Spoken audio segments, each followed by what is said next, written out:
vlog kelompok 2. Di sini kami akan melakukan observasi dan wawancara limbah botol dan budidaya rumput laut yang ada di daerah Pantai Amal, teman-teman. Nah, tepatnya di RT 6. Nah, di sini kami mewawancarai 3 narasumber. Yang pertama ada ketua RT 6, yang kedua ada nelayan rumput laut, dan yang ketiga warga lokal.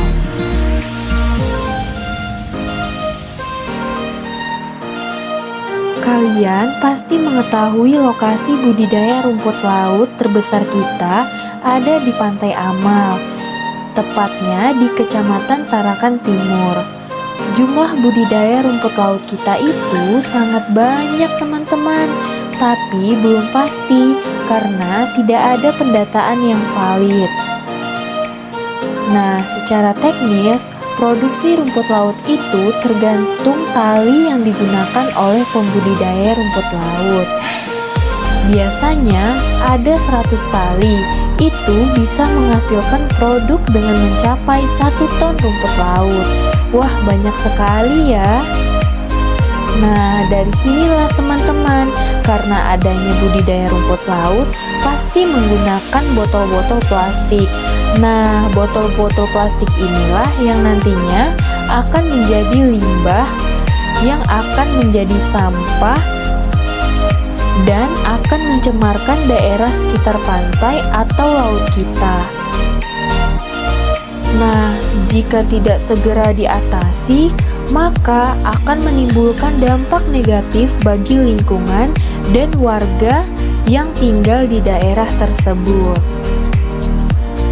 Berbicara mengenai prospek komoditi rumput laut ini, teman-teman, jika dikembangkan dengan standar kualitas yang baik dan manajemen kerja yang profesional, akan berpeluang untuk mengisi pasar ekspor luar negeri.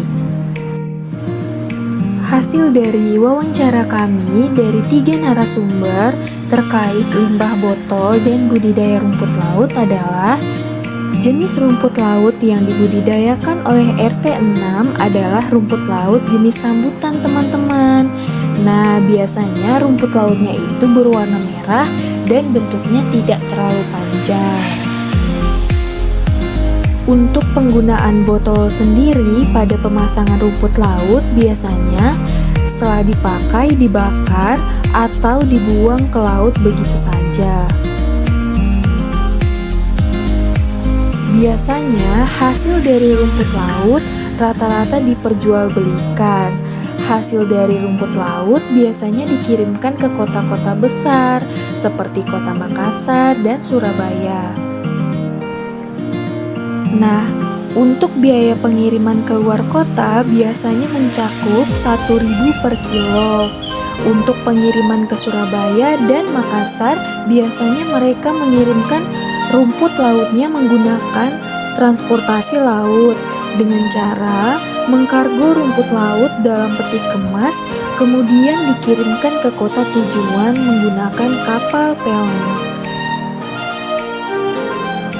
Untuk budidaya rumput laut ini sendiri dari segi omset harga atau ekonomi sekarang lagi diproses merugi karena disebabkan oleh banyak faktor, teman-teman, baik dari segi cuaca, limbah yang menyebabkan harga rumput laut turun drastis dari harga sebelumnya yang awalnya rumput laut basah 14.000 jadi 7-8.000, dan kalau rumput laut keringnya juga yang awalnya 40.000 jadi 14-20.000. Berbicara mengenai rumput laut, teman-teman, biasanya para nelayan memakai 1 tali atau 1 betang itu terdiri dari 4 botol dan bisa digunakan sebanyak 4 kali.